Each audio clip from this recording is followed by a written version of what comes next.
ধন্যবাদ। আসসালামু আলাইকুম দর্শক, আপনারা যে ভিডিওটি দেখতে পাচ্ছেন, ভিডিওটি হচ্ছে আমি আমার সবজি বাগানে বৃষ্টির ভিতরে যে কাজগুলো আমি করলাম।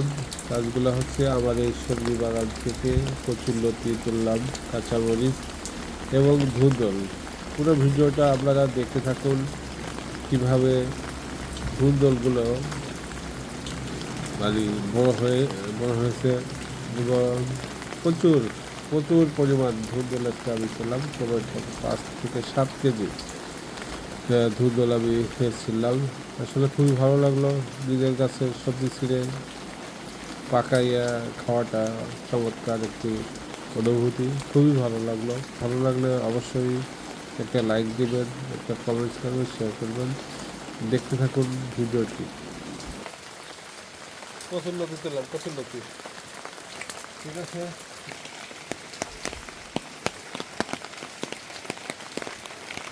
গাছে ধুন্দল ধুন্দল বলে আমার বাড়ির লোক বলে সে খুঁজে পায় না। ধুন্দল দেখে কত লোক ধুন্দল আসতে দেখি।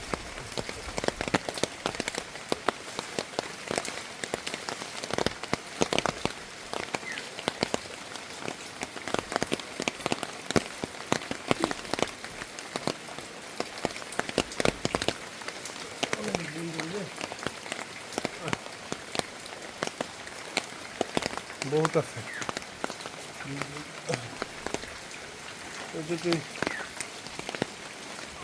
এত ধুমধাম ধরছে গাছে, ধুমধাম খাবার লোক নাই। ঠিক আছে, খাবার লোক তো আছে কিন্তু ছিঁড়ার লোক নেই।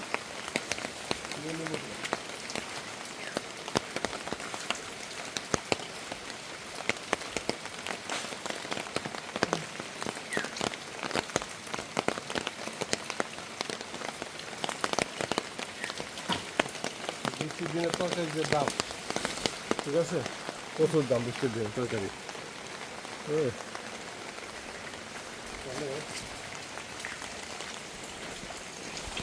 সব তো না ভাই, কত অনেক সুন্দর।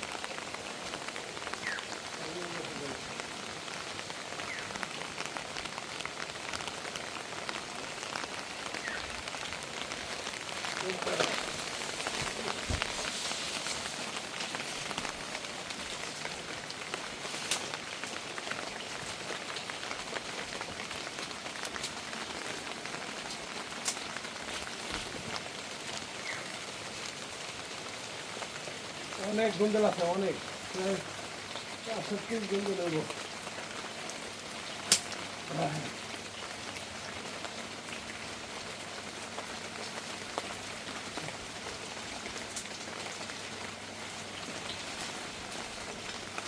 দেখছেন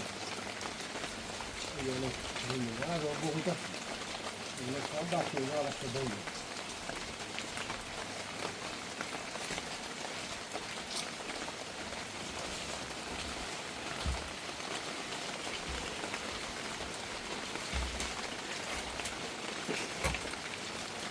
জাল একেবারে জাল প্রচুর।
দর্শক, এই যে আমার ধুন্দুল গাছ, আর ওই যে পেঁপে গাছটা বৃষ্টিতে কাঠ হয়ে পড়ে গেছিলো, সামান্য একটু খাড়া করে দিচ্ছে।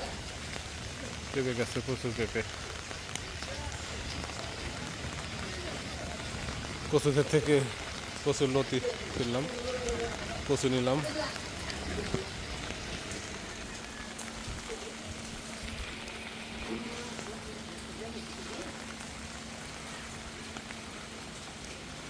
পেঁপে, প্রচুর পেঁপে আসতে গেছে। এই যে